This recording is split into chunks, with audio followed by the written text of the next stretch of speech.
Greetings all.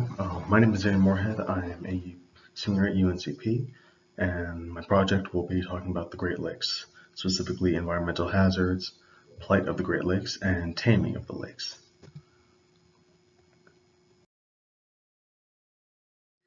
So the main theme of this presentation will be the importance of icebreakers along the Great Lakes. The main issue here is about the climate change that is occurring during up there and the lack of funding and aging of the ships. I will discuss part of the history of icebreaking, the Coast Guard, and specification of ships.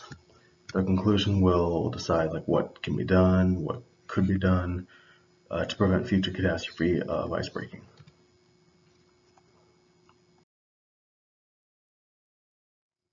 So to give some background, ever since Europeans started to explore the high seas as they're known, such as merchant and rural ships, they were eventually sunk or damaged by ice if they ventured too far into the north or southern regions. And of course, countless whaling and pirate ships succumbed to the frozen landscapes. When Europeans settled along the shores of the Great Lakes and used them for work for whatever reason, ice cover was a common occurrence during the winter months. So to give perspective, the Great Lakes are the largest sources of fresh water on the planet. Lake Superior, the largest of them all, was known by the Native Americans as Gitchigumi, or Big Seawater. Over 6,000 ships have been lost in the Great Lakes. And of course, one of the most popular that some of you may or may not know is the SS Edmund Fitzgerald. Of course, there's multiple ships, but that was the Fitzgerald is the largest of all those ships.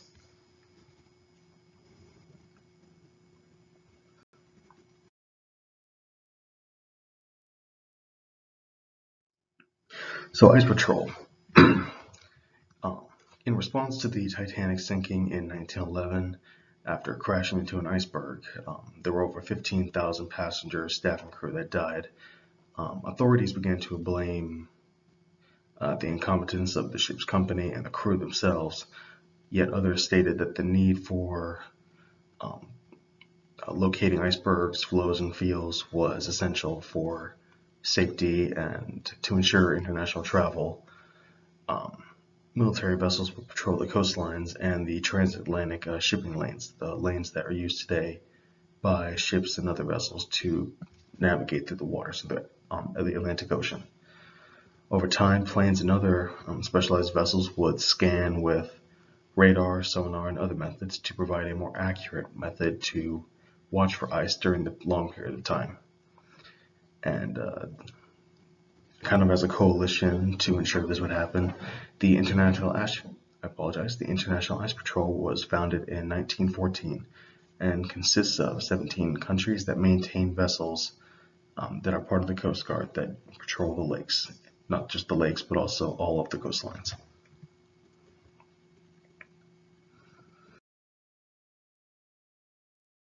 So to give some background on the history of the Coast Guard, for the U.S., it was founded in 1790 by Alexander Hamilton as the U.S. Revenue Marine, then later the U.S. Revenue Cutter Service, and then finally just the Coast Guard.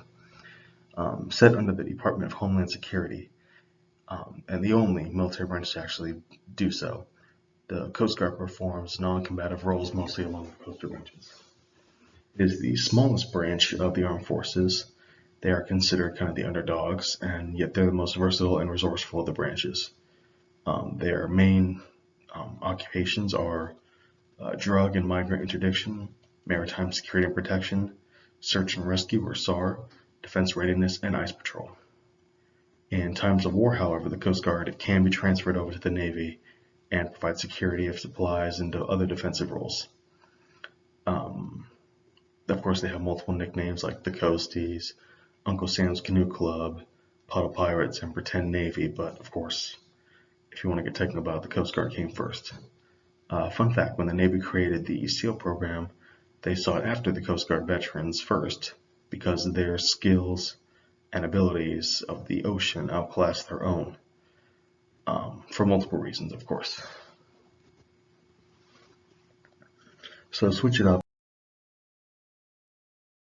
Icebreakers. So what is an icebreaker?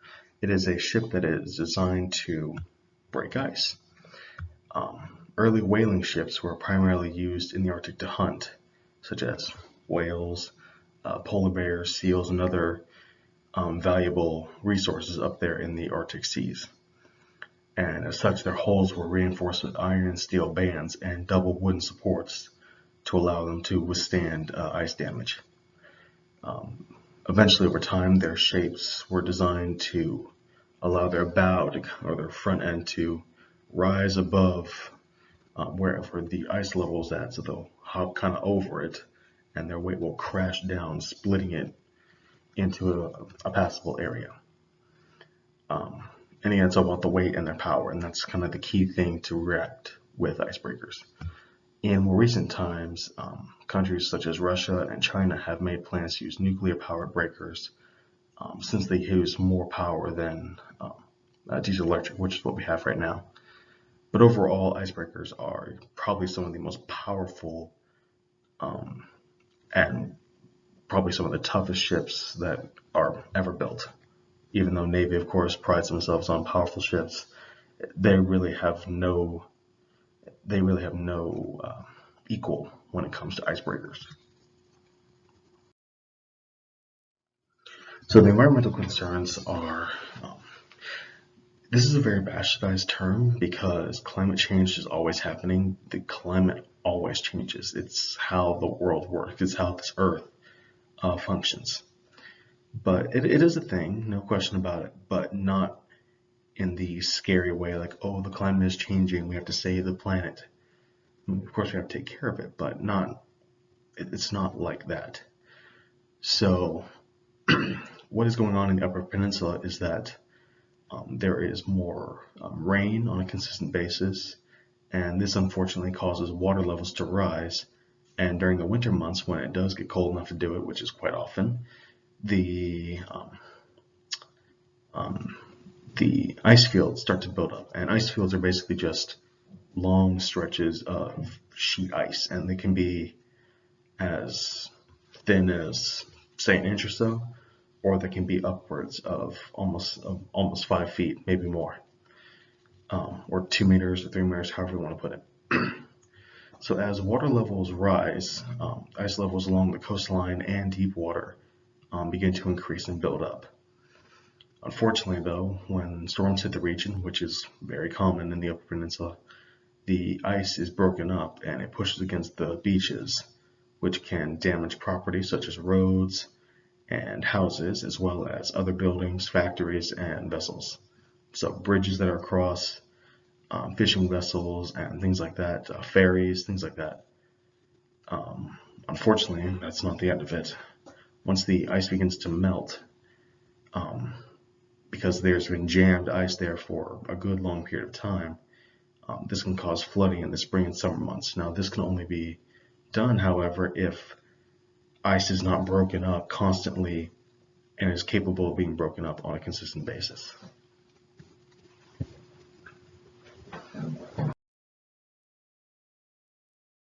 So what's the problem with the Coast Guard?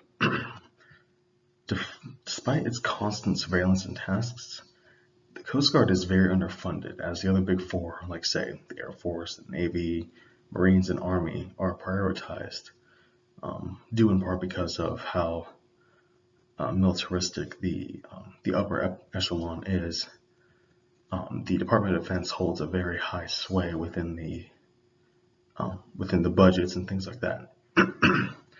However, icebreakers that the Coast Guard are still using technology that was developed during the late 70s and early 2000s. This is a problem as repairs are costly and spare parts are already in short supply. Every heavy and medium icebreaker that the Coast Guard has are way past their operational limits. Even the tugboats, they're called Bay-class tugs, that are designed to break ice like in the lakes and such like that, they are relatively understaffed and underpowered compared to what they could potentially be up to. And of course, I'm talking specifically about the Great Lakes, but this is for all icebreakers in the U.S. Pretty much every vessel, not just icebreakers, in the U.S. Coast Guard, they need an upgrade. They need help.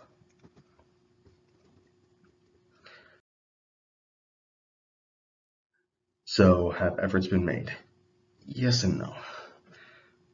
In the past, there have been thoughts about it. However, during, say, the newest election and COVID-19, shipbuilding and budgets have been drastically cut back, and but it's already on a problematic situation. Funding towards icebreakers and the Maritime Security Response Team, which both are vitally important all year round, they've been drastically reduced, despite the fact that they are a never-ending struggle and continuously plague the country. So a project was made several years ago called the Polar Security Cutter Program. It was planned to be earlier in 2019, 2020, yet is now being pushed back to 2024, presumably. And this was designed to replace the largest icebreakers with new state-of-the-art vessels. However, and of course they were going to be nuclear powered, but once again, everyone's doing that. Unfortunately, in early January this year, Carl L. Schultz, Admiral of the Coast Guard, stated his doubts in a news feed about if they could even use nuclear technology for icebreakers due to the costs, the lack of funding, and the manpower to manage even their own current fleet.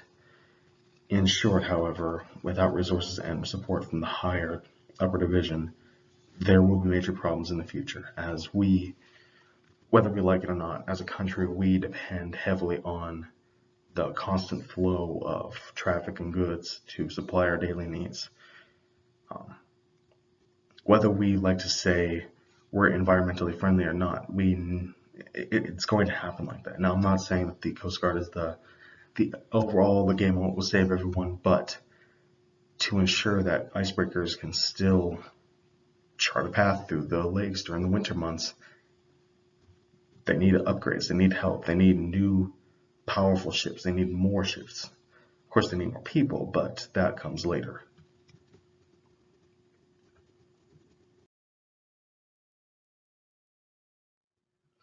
So to kind of give more of a background, the top video talks about the impact of high waters across the Great Lakes Basin, and kind of what happens when too much ice builds up along the dams and such. The video on the bottom left talk about the ice tsunamis that really cause a lot of damage and can scare a lot of people for really just almost hills or mountains of ice shattered and crumbled up along just on someone's front lawn and in pretty much in the roads while people are still driving. And the last video talks about how do icebreakers actually work, and this shows you how to do it. But effectively, my point being that whether we like it or not, the climate change, it's a bastardized term, pardon my French, but it's a misunderstood term, misused word quite a bit, but there is some truth to it. However, whether we like it or not, we need shipping and things like that to continue. This can only be done in the winter months when there's free lanes. Unfortunately, no ordinary vessel like shipping or fishing is designed to cut through ice the same way that an icebreaker is. And unfortunately, Coast Guardsmen and women are the only ones capable of navigating waters like that. They are highly trained and specialized. And this, of course, means a lot to me because I'm going to the Coast Guard soon. But again, that's my project, and thank you all for listening, and hope you all learned something. Thank you.